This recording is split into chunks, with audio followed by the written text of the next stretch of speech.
Most of us have been cyberbullied at one point, but according to a new report, teenage boys get it the worst because they spend the most time staring at a screen out of anyone else. The average amount of time teenage dudes spend looking at a screen is on average 8 hours a day. So obviously, increase your time staring at a screen and there's more of a chance you will encounter cyberbullying. But it's clear that the problem is not under control, and in many cases, it's deadly. Welcome back to IO, I'm Charlotte Dobre. Raise your hands in the comments if you've been cyberbullied. You know, with a little dude sticking his hand up emoji. According to a ChildWise report, teenage boys get cyberbullied the most out of any other demographic. Cyberbullying can often lead to more severe kinds of harassment. 22-year-old Ryan Woolard from Leeds said that one time in high school, a guy who he had never seen before came up to him and punched him in the face. Ryan doesn't remember much after that, but he does remember being on the ground and being punched in the face repeatedly. He found out later that a group of bullies had filmed the encounter and posted it online in an effort to humiliate him. Ryan was 12 at the time. A 12-year-old kid does not know how to deal with that kind of humiliation, so Ryan became depressed and suicidal. And Ryan's was not an isolated case.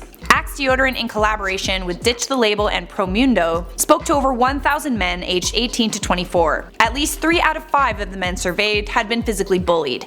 3 out of 5 had been called names because of the way they look. 3 out of 5 had gossip and rumors spread about them online. And another shocking statistic, 1/3 of all the men surveyed were bullied for their perceived sexuality, as in they were bullied if they seemed gay, even if they weren't. But you know what? It goes both ways. To top everything off, 1/3 of the men admitted to bullying another man. I mean, when it happens to you, you're more likely to do it to other people, but it's clear that not everyone can play the victim card if they continue to be part of the problem. One thing is for certain, social media is changing the way people are harassed. Now, it doesn't only happen at school, it can happen at all points in the day or night. And I will also say that it does happen to girls too, not only guys. But at least with men, there could be a clear solution. Oftentimes men are raised to be aggressive and manly, and they have resorted to taking out their aggression on their peers that they perceive to be weaker or different. Men that are taught at a young age that they need to reinforce this idea of toxic masculinity are far more likely to be cyberbullies. Then the kids that are bullied bottle up their emotions, and that can lead to them taking out their aggression on their peers,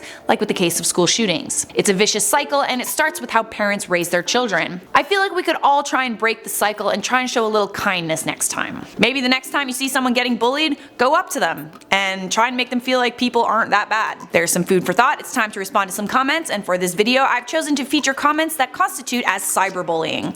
Obviously I get lots of nice comments too. I love you guys, but everyone gets cyberbullied, including me. Shadow Ultra said, I kinda like it without Charlotte. Unfortunately, Shadow Ultra, this is my job. Unless I decide to stop coming to work and live on the street, you're gonna have to get used to me being on this channel. NHF76 said, damn, she's so simple. She's saying herbs as where it's pronounced herbs. Actually, pronunciation depends on where you're from and how you're raised, and me pronouncing things differently from you does not make me simple. Bro, I write at least 4 scripts a day. You really think I'm simple because I say herb and not herb? Mike Smith said, love the show, but sorry Charlotte, that's a shirt my lesbian aunt would wear. Maybe I am your lesbian aunt, Mike. Have you ever thought of that? The video is over. Thanks for watching. If you enjoyed it, you'll love this playlist right over here. Obviously, make sure you give this video a big thumbs up, subscribe, and turn on notifications. That's it for me, and I'll see you in another IO video.